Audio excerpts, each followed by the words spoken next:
Man, I've eaten shit so many times on a stage I can't even fucking say, man. I mean, just countless fucking times. And it's so I know. You know it's crazy. And I've crushed rooms, and it meant nothing. Right. I mean, every comic who's ever crushed a room, the first time they crush the room, think that it's going to be some kind of life-changing fucking moment. No. And it's not. Nobody gives a fuck.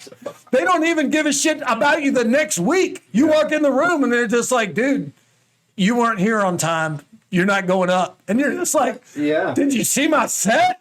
Did you see what I did last week?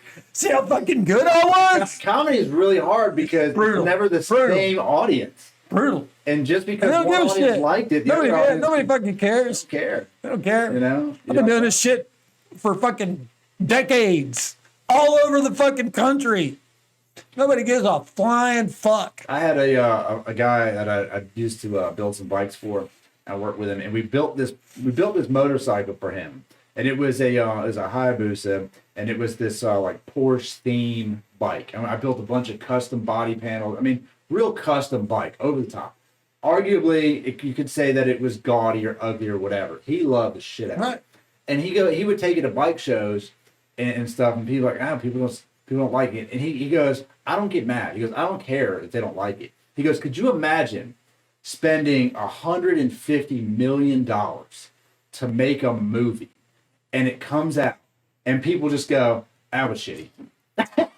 People do it. It happens all the fucking time. Every week. And he's like, yo, could you imagine spending all, like, 3 years of your life, all this money, you put heart and soul into it, and they're just like some fucking Joe Schmo's like, fucking sucks. And and by the way, even if it's successful, somebody's going to think that. Right. There's somebody out there who's going to be like, I just don't like him. I don't care. I used to tell people all the time about when it came to stand-up.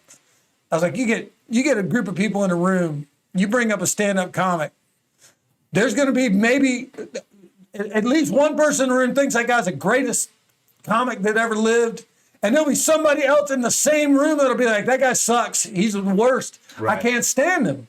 You know, that's just life, man. You got that. You deal with it, you learn to accept it, you keep working hard as you fucking can. That's what we do. That's what everyone is out there doing. I respect it. I get the game. And the thing is, my idea of success isn't even money. I don't give a fuck. I honestly don't. Money to me is not a motivator. I said that when I was young and people thought I was crazy. I don't give a fuck about money. Money means nothing to me. I don't even fucking believe it's real. I don't believe in it at all. If something comes my way, fine. I'll figure out somebody to give it to, quite honestly, because I don't fucking need it. And I don't want it. Anytime I've ever had money in my life, it's been a problem. That's no bullshit. Every time I've ever had fucking money, every time. And I never have it very long because I fucking blow it on stupid shit. I do dumb ass shit when I have money. So I don't, but what I do like, I like people that I don't know coming up to me for the first time and telling me that they like something I did.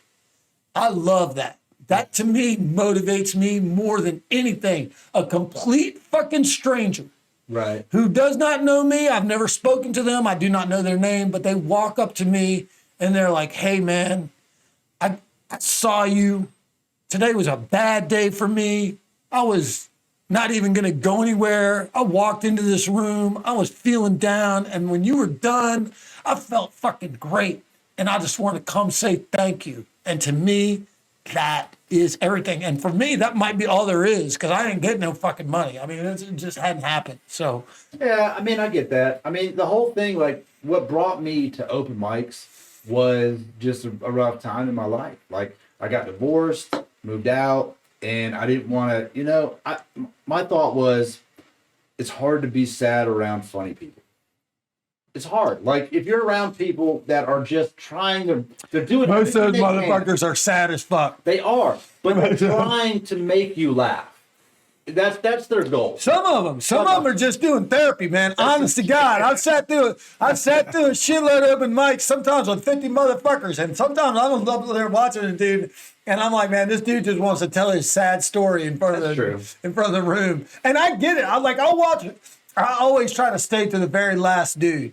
I try. If I go to open mic, I'm going to sit there for the last dude because I know I'm going to hear something interesting, even if it's not funny. Right. You know, I remember a dude that lost his wife to the wedding photographer. No shit. Oh, And- damn. And he wasn't even able to tell the story in a funny way. He was almost crying by the time he finished telling it, so he could tell it was a real story. Right. And I was like, man, I'll never forget that in my life. I heard that story 25 fucking years ago, probably. Wow. At an open mic workshop. Not even an open mic. We were just at a workshop at a club where they were letting us for like 3 hours on Saturday afternoon. We could sit in there and go over shit with each other. It was like Right.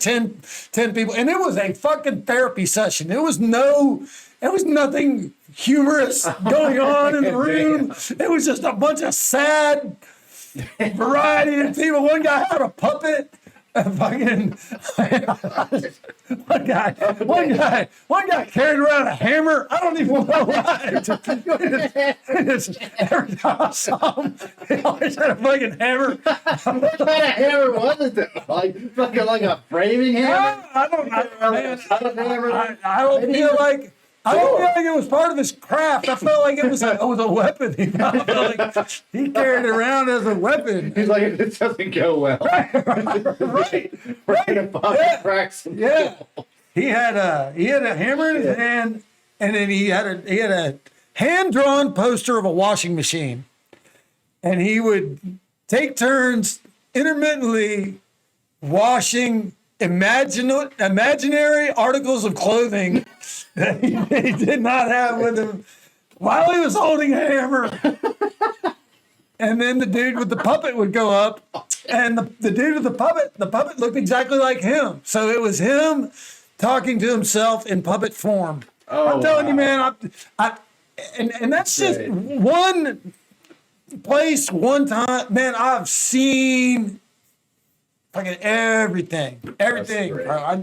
Everywhere. You never know what you're gonna get when you go Right. open mic. That's why you stay. never That's why know. you always fucking Just stay. wait it out. You always say, even the dude that you see him week after week and he always bombs. I'll tell you what my favorite thing to see happen in an open mic is. You see some guy that's just like fucking week after week, just eats it. And then finally one week, he's fucking tired of just the whole scene. And he's just fucking sick of going up there and being ignored and not being laughed at, and just goes up and fucking goes off. And it is fucking hilarious. And I'm always like, yes, do it. I fucking get excited for that shit. That's Oh, that's awesome. the best That's part so of it. funny. Yeah.